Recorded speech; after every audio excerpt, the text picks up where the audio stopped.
his sprinter is. Trek Segafredo have Aberysturi on duty today. DSM still with a powerful show of strength. Groenewegen's in position. You see those white shoulders, blue jersey, number 71, jockeying for position and just trying to make sure that he's in amongst Moschetti. Oh, and Ryder off on the left-hand side. Ryder hits the deck, and I wonder if we'll get a side of that. It's absolutely physical. Inside 2 kilometers to go now, and we hope that Ryder is okay, and it was a reasonably soft landing. We'll find out about that later on. Jaco Lula now on the front of the peloton, trying to stretch it thin and make a space perhaps for Dylan Groenewegen. It's incredibly physical in there. DSM still with plenty of show of strength for the DSM squad, for Casper van Uden, third in line of their lineup.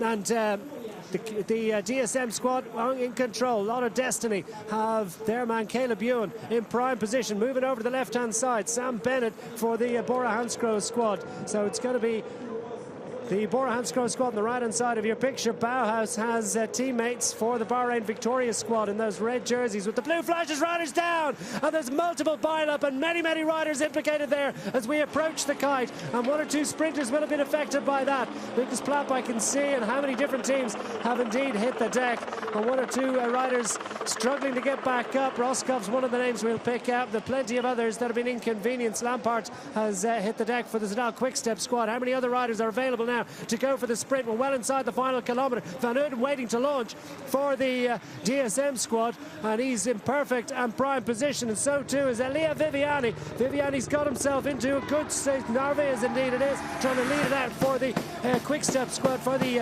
and it's Bora Hansgrohe up the middle. Bora Hansgrohe looks like Danny Van Poppel's about to launch. Sam Bennett for glory. Bennett goes for glory, but here comes Dylan Groenewegen around the outside. It's Bennett on the inside, but he's run out of pace, and here comes Caleb Ewan, and it's Groenewegen surely that's got that one. Well, we wait for the decision of the photograph, but that was a blanket finish as we expected.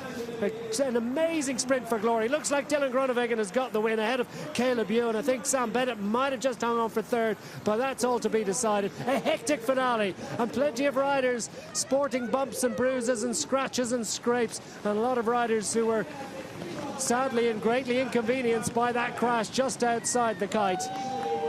They'll make their way to the finish line, and we hope that there be no serious injuries incurred there. Oh, and Egan Bernal has hit the deck again, this rider, if it wasn't for bad luck, and he's got plenty of time to get up here, but I wonder just how he's feeling. He's not the only one. Well, you see that there's a little bit of a scuff mark on Joey Roscoff's left arm as well. And he's not the only one. Michael Vink, we saw so much great work from him on the front of the peloton. Sharka as well.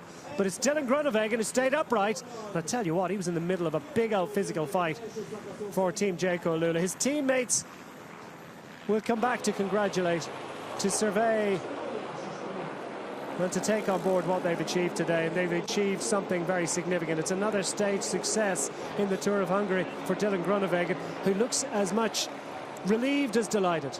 I think that was a hectic finale. I think everyone's thrilled that managed to stay up. Lucas Plapp not among them, unfortunately, the Australian national champion, but he's chatting away with the medical crew there. Great to see Egan Bernal up and about. We hope he hasn't incurred any significant injury, but there's a rider who could do with a clean run for a while and hasn't quite got it. You know, and he was working hard to stay close to the head of affairs, as indeed so many riders are traditionally. Let's get a look at this once more, as Groenewegen's dropped off nicely but ends up in a little bit of a bun fight. Caleb Ewan has to come with a late run. Nicely presented scenario for Sam Bennett, who guns for glory, but Groenewegen's all over that one quite quickly. Caleb Ewan coming with a great run. Bauhaus on the left-hand side for the Bahrain Victoria squad. Do you know what? That was incredibly close, and Bennett was very much in the mix. I thought Bennett was fading, and I thought it was Caleb Ewan coming with a later run, but Groenewegen it is, I think, that's celebrating, but we're going to have to go to the photograph. That was incredibly close. Could well have been Sam Bennett. Let's get a look at this one. Well, not going to get much out of that. What if we can stop it? Woof. Do you know what? It could have been Sam Bennett. Well, that's where we are, right on the start line, or not on the finish line. And they'll be poring over that photograph for a little while. I think that's why Dylan Groenewegen wasn't exactly over celebrating, because the issue still in some doubt, and Egan Bernal's future